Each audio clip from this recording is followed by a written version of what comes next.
Muchas gracias a todos quienes se enlazan con nuestra señal en redes sociales a través del Facebook en vivo, Pichincha Universal, en Twitter, en YouTube, en Instagram, en BK, Pichincha Universal, asimismo el portal www.pichinchauniversal.com.es, una señal para todo el mundo. Y hay diversas aristas con las que se trata en la Comisión de lo Económico de la Asamblea el proyecto de ley económico urgente, que tiene como plazo hasta el 17 de noviembre, es decir, este domingo, ¿no? La Asamblea para ser aprobado, rechazado, modificado o archivado. Caso contrario, este proyecto podría entrar directamente en vigencia por el Ministerio de la Ley, lo que dejaría, por cierto, en entredicho el trabajo de la Asamblea Nacional, que tiene una aceptación bastante compleja, bastante complicada. Vamos a hablar sobre el tema con nuestro invitado, el asambleísta Homero Castañer, a quien les saludamos. Bienvenido, muy buenos días. Muy buenos días, un gusto compartir con ustedes esta mañana. ¿Será que avanzan a abordar todos los temas que tiene esta polémica ley? Bueno, tiene que conocer la ciudadanía que la ley orgánica de la función legislativa y la Constitución prevé, cuando manda el presidente de la República una ley económica urgente como la que ha mandado ahora, solo le da 30 días a la Asamblea para conocerla en 2 debates, y si es que no la aprueba o no la archiva, entra por el Ministerio de la Ley. Para que tenga conocimiento la gente que un poco ha estado distante de este proyecto de crecimiento económico que le han llamado. Este reforma 22 cuerpos legales y tiene casi 400 artículos. Eso es humanamente imposible en 30 días de llegar a consensos en los diferentes grupos políticos, de recibir comparecencias, de recibir a todos los actores, de socializar, de evaluar cuál va a ser el impacto. Y eso realmente complica, pero la ley dice 30 días y en 30 días tenemos que tomar una decisión. Yo quiero primeramente decirles y poner también hacer un recuento que en noviembre del 2017 la comisión de ese tiempo que manejaba Pavel Muñoz de régimen económico trató una ley de reactivación económica urgente, que no reactivó nada. En el 2018 nos mandaron otro proyecto económico urgente, una ley de fomento productivo, que no fomentó nada. No fomentó nada. Sí, no fomentó la inversión. Y ahora nos mandan esta ley que le han llamado de crecimiento económico, que honestamente tengo que decirle, no va a hacer crecer lo que le interesa a la gente, que es el tema del empleo. Si bien es cierto, podría ser un mecanismo de oxígeno para que el gobierno pueda parchar ciertos agujeros que tiene en sus arcas fiscales, podría darle algo de liquidez, pero no va a solucionar el problema gravísimo que es el problema del empleo. Yo solo quiero poner datos del INEC, que desde septiembre del 2018 a septiembre del 2019 se han perdido casi 100,000 empleos en el país. Es una cifra alarmante, solo en el último año, es decir, gente que fue desenrolada del IES, que no fue vuelta a contratar, y tengo que reconocerlo, eso es parte de la intranquilidad, de la molestia y hasta de los reclamos que vivimos en el último paro. O sea, gente que está desesperada, que necesita un empleo, que necesita tranquilidad económica y que no existe. El Ecuador no es un experimento para cada año mandar una ley económica urgente como ha sucedido en estos 3 últimos años. El gobierno ya de salida nos quiere poner esta ley que es compleja porque tiene cosas positivas, pero también tiene cosas que son cuestionables, cosas que son negativas para algunos sectores. Por ejemplo, el impuesto a la telefonía celular. Eso va a afectar a casi 4 millones de ecuatorianos que tenemos un plan de telefonía celular, porque no es para todos, pero es para los que tenemos plan de celular, que somos la mayoría, y que nos va a subir el costo. tiene cosas positivas, por ejemplo, la eliminación del anticipo al impuesto a la renta, simplificación de trámites, el tema de reducir el impuesto a la renta a las actividades agrícolas y agropecuarias, el tema de darle un respiro a casi 9,000 estudiantes que adquirieron un crédito y que justamente porque no tienen un empleo no pueden pagar, y algunos están con juicios de coactiva y les sale un certificado de que no pueden laborar en el sector público. Entonces, lo responsable aquí era debatir, analizar qué es lo positivo, qué es lo cuestionable, pero realmente yo veo que esto va a ser muy complicado, primeramente en la comisión. Para que conozca la ciudadanía una ley, tiene que pasar un informe de una comisión, en este caso la Comisión de Régimen Económico, que tiene 13 miembros, tiene que aprobar un informe con mayoría, con 7. Ya pasó en el primer debate, sí hubo los 7 votos, pero eso era para que conozcamos todo el pleno de la Asamblea, para que demos observaciones, para que demos recomendaciones. Pero ahora, cuando ya se tiene que recomendar la aprobación, el archivo, la modificación, como usted lo mencionó, yo le veo muy complejo primero conseguir esos 7 votos. Aprobar el informe. Y si no se consigue entre hoy y mañana esos 7 votos, no va a haber informe y el pleno de la Asamblea no va a tener que conocer, y esto va a entrar por Ministerio de la Ley. No, eso sería lo más complicado, asambleísta. Ve, hay un antecedente nefasto. Tremendo. Y conocía yo de cerca porque yo fui el proponente de la derogatoria del impuesto verde. En el 2011, el gobierno de Rafael Correa envió a la Asamblea una ley de fomento ambiental en donde tocaba la imposición a los ecuatorianos de ponernos, valga la redundancia, el impuesto verde, impuesto al ambiental, a la contaminación vehicular. En ese tiempo, la Comisión de Régimen Económico no debatió, no analizó, no hubo informes, peor fue al pleno de la Asamblea y entró por el Ministerio de la Ley, y entró un impuesto que afectó casi 7 años a millones de ecuatorianos, el que fue derogado ya. Eso no puede volver a ocurrir. No puede volver a pasar.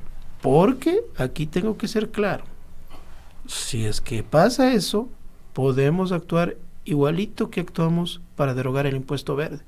El artículo 140 de la Constitución permite a la Asamblea Nacional en cualquier tiempo modificar, reformar o derogar proyectos económicos urgentes que no hayan sido debatidos siguiendo el proceso constitucional.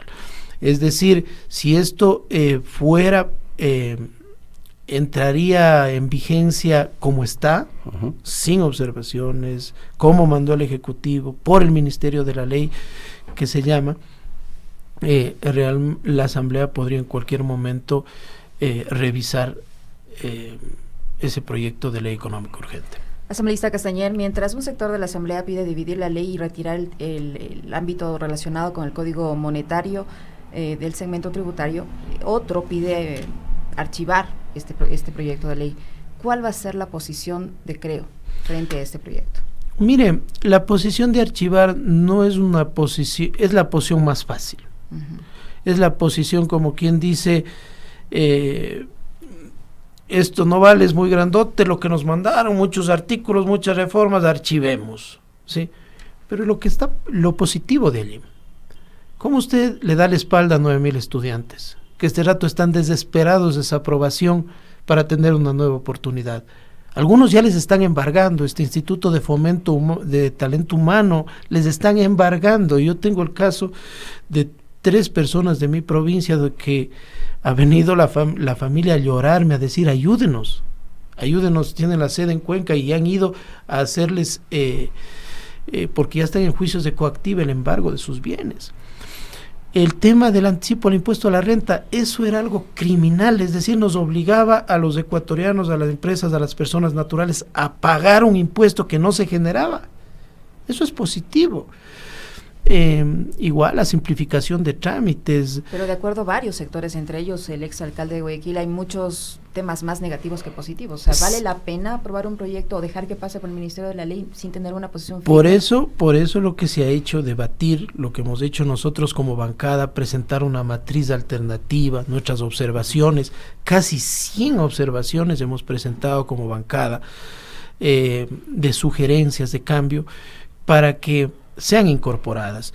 Yo entiendo que lo que está viviendo la comisión no es fácil. Ayer veía que estaban hasta cerca de medianoche, seguían debatiendo este tema, están yendo artículo por artículo. Repito, no es fácil. Cuando uno dice, a ver, por ejemplo, el artículo que quieren cambiar ahora, el impuesto al rodaje que nos cobran los municipios, le quieren llamar impuesto a la circulación vehicular. Antes estaba en el cotado una tablita de cuánto nos iban a cobrar el impuesto al rodaje. Ahora le ponen que el SRI pondrá la base imponible, es medio discrecional. Entonces deja abierta una posibilidad. Cuando uno se pone a debatir eso, que venga el señor del SRI, que nos explique, que interviene 1, 2, 3 asambleístas, das un criterio, y por eso es complejo, es demorado, ¿no?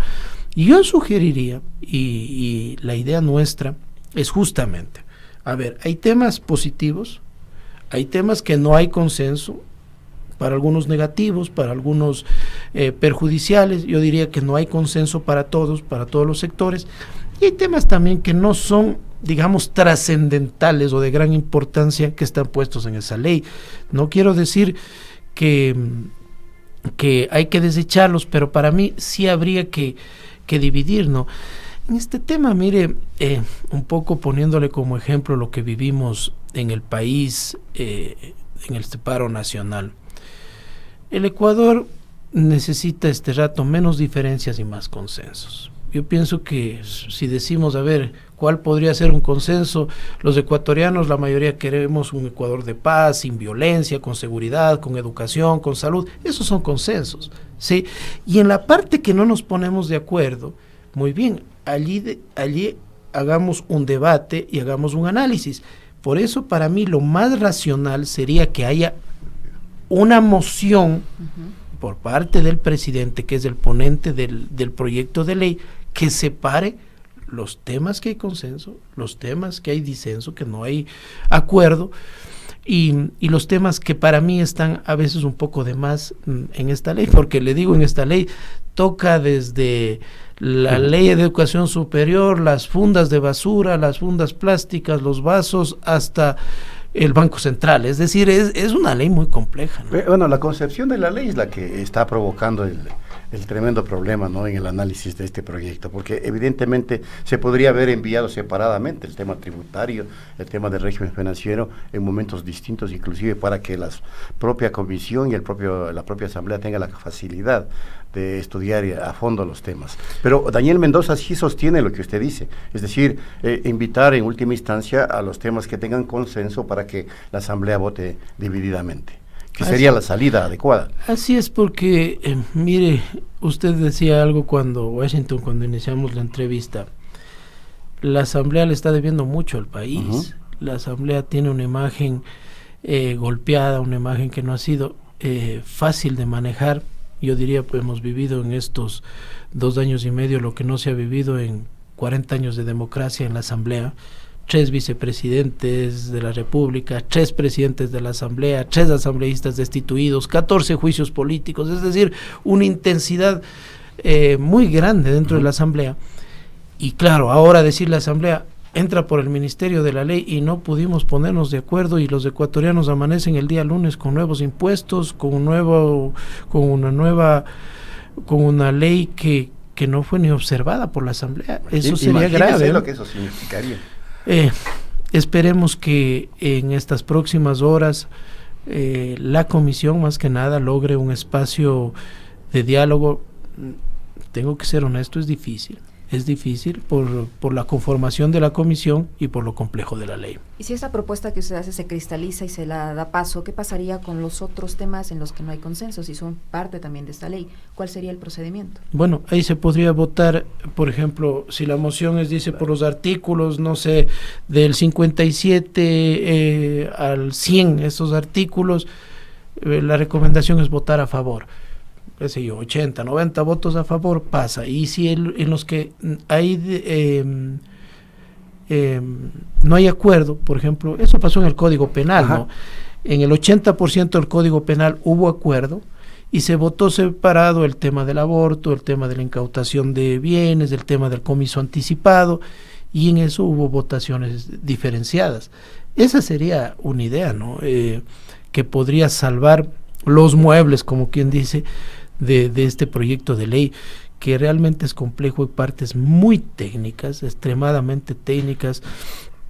Por ejemplo, este tema del Código Monetario, de la nueva conformación del directorio del Banco Central, de que dure 6 años del gerente del Banco Central, de que de nuevo tengan autonomía, que no tengan control de la superintendencia de bancos, que puedan ellos regir hasta sus propios salarios, claro. ¿Sí? Es decir, salirse de medio especiales, ya no están bajo la Ley Orgánica de Servicio Público, sino ahora, como somos autónomos, nosotros nos ponemos nuestros salarios. Esos son temas que deberían ser separados. Esos deberían ser separados y analizados con mayor tranquilidad, porque, repito, no son los trascendentales. ¿Cuál es la diferencia entre cómo se nombra ahora el gerente del Banco Central a la urgencia de que por este proyecto dure 6 años un gerente del Banco Central? Entonces, esos podrían ser, o que el directorio sea reconfigurado. Le digo, esperemos que la propuesta que nosotros hicimos como bancada de separar estos temas y también de sugerir cosas que sean un poco más a la vena para los ecuatorianos, para el tema de generación de empleo, sean acogidas dentro de la comisión. Ustedes están alineando su posición política sobre el tema tributario a lo que dice también el Partido Social Cristiano, es decir, un rechazo total a las nuevas cargas tributarias, porque Nebot ha dicho eso, lo ha dicho muy claramente. Vea, otro de los problemas del envío de esta ley es que es un año preelectoral. Imagínense. Nosotros creemos que no hay que poner más impuestos. Nuestra posición ha sido no más impuestos. Sin embargo, tampoco hay que rasgarse las vestiduras ante la propuesta de que, por ejemplo, la gente que gane más de $10,000 no haga deducción del impuesto a la renta. 9,000 ecuatorianos ganan más de $10,000. Y para mí me parece justo que esa gente que más gane, más pague. Las empresas que facturan más de $1 millón, que den una contribución única, no me parece descabellado. Claro, habría que hacer un análisis, para mí, que no debería ser a la facturación, sino a la ganancia, porque claro, puede haber una empresa que facture, pero que no tenga la rentabilidad. Claro, no va a aportar casi nada. Pero es un aporte, el que más gana, más paga. Claro que ahí tienen, yo me siento al ladito de los vecinos de las 6, ellos tienen sus intereses, ¿no? Ellos tienen sus intereses, ellos están defendiendo a grandes empresarios, están defendiendo a grandes intereses y también están pensando en cuánto esto les puede afectar en las elecciones del próximo año. Y eso es irresponsable, eso es completamente irresponsable. No se puede legislar pensando en qué es políticamente adecuado o no. Se tiene que legislar pensando en qué es lo adecuado y lo beneficioso para el pueblo ecuatoriano. En resumen, la Asamblea debe asumir su responsabilidad y hasta el domingo, que es el plazo, para que entre o no en vigencia por el Ministerio de la Ley el proyecto, hay que asumir una posición. Esa es su tesis, es la tesis de Creo. Absolutamente. Nosotros no podemos buscar encontrar el camino fácil de lavarse las manos y de decir no analizamos, que esto se archive, que se bote al tacho de la basura. Hay que hacer un debate y para mí la única posibilidad de lograr de alguna manera rescatar lo positivo de esta ley es separar los temas y que eso se someta en una moción a la votación del Pleno de la Asamblea. Correcto, muchas gracias, asambleísta. Muchas gracias a ustedes. El asambleísta Homero Castañer del partido Creo estuvo aquí en los estudios de Pichincha Universal. Ya volvemos.